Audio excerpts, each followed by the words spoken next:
La Marseillaise me met des frissons à chaque fois que je l'entends ou que je la chante. Ce que vous venez d'entendre, c'est la Marseillaise, autrement dit l'hymne national français. Je m'appelle Nelly, je suis professeure de français et aujourd'hui on va parler d'un monument de la culture française, l'hymne national. Un abonné m'a laissé un commentaire sous une vidéo en me disant « Nelly, est-ce que tu pourrais parler de la Marseillaise ?» À ma grande surprise, vous avez été des centaines à vouloir que j'en parle, alors allons-y. Tu as sûrement déjà entendu la Marseillaise lors de manifestations publiques, de cérémonies officielles ou encore des rencontres sportives comme la Coupe du Monde de football, par exemple. Mais quelle est son histoire? Pourquoi on l'appelle la Marseillaise?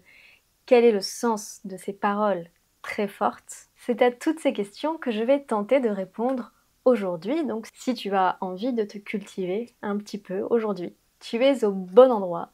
N'oublie pas de t'abonner à la chaîne et de mettre un j'aime à la vidéo. Bon, pour recontextualiser, on va faire un petit saut dans le passé. On va retourner en 1789. C'est la Révolution française, une période de bouleversement, de révolution. On assiste à une montée du mouvement républicain et une chute de la monarchie. On voit émerger les valeurs liberté, égalité, fraternité.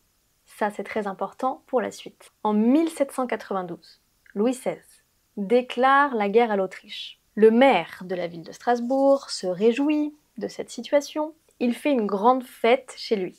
J'adore raconter des histoires. Donc, imagine, à cette fête, il y a un invité qui s'appelle Rouget de Lille, qui est un officier. Et il lui demande d'écrire un hymne. Rouget de Lille accepte et il l'écrit en une seule nuit. Une seule nuit. Ça, c'est la légende. Et cet hymne s'intitule « Chant de guerre pour l'armée du Rhin », qui deviendra ensuite la Marseillaise.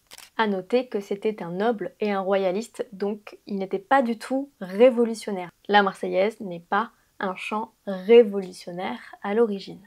Tout le monde adore la chanson, elle devient très populaire dans les armées et elle se propage dans toute la France. Un bataillon marseillais arrive à Paris en chantant cette chanson. C'est pour ça qu'on l'appelle la Marseillaise, parce que les Parisiens voient arriver ce bataillon en train de chanter cette chanson, donc ils l'appellent la Marseillaise. 1795, la Marseillaise devient hymne national de la France. Maintenant, parlons des paroles.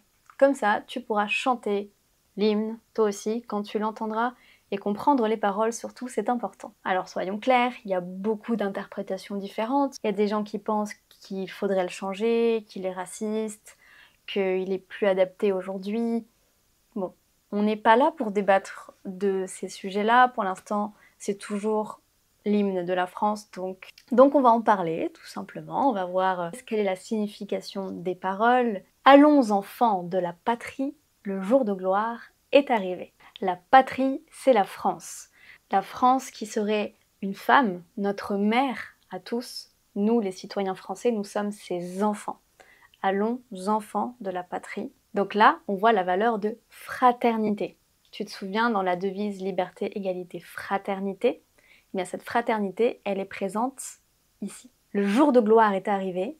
Évidemment, là, on fait référence à une victoire. Contre nous de la tyrannie, l'étendard sanglant est levé.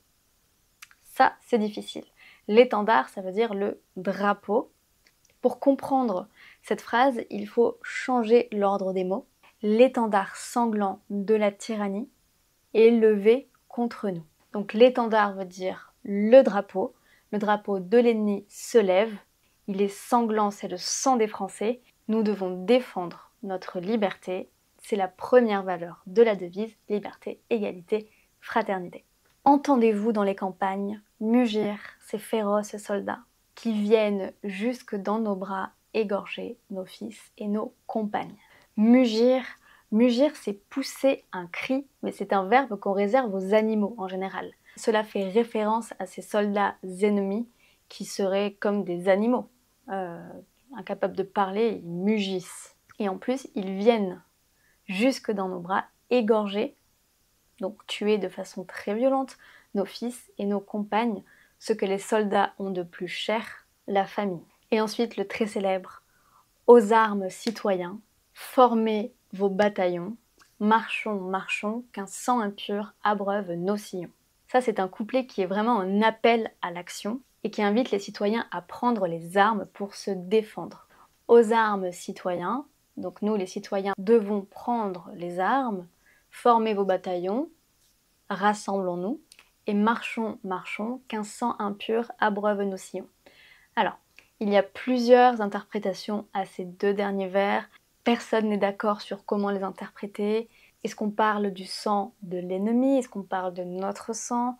Quel sang impur? On va s'intéresser ici uniquement au français. Donc, qu'un sang impur abreuve.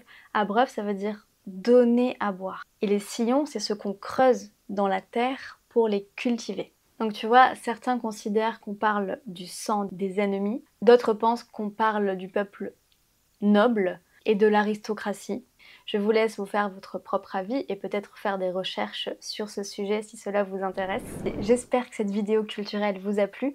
Honnêtement, j'adore faire des vidéos comme ça parce que c'est une façon de partager sur mon pays et j'adore ça. Donc si vous avez d'autres suggestions, si vous avez envie que je présente un autre sujet culturel, faites-moi vos recommandations en commentaire. Et si vous avez apprécié, n'oubliez pas de me le faire savoir. Je vous dis à bientôt dans une prochaine vidéo. Prenez bien soin de vous. Salut!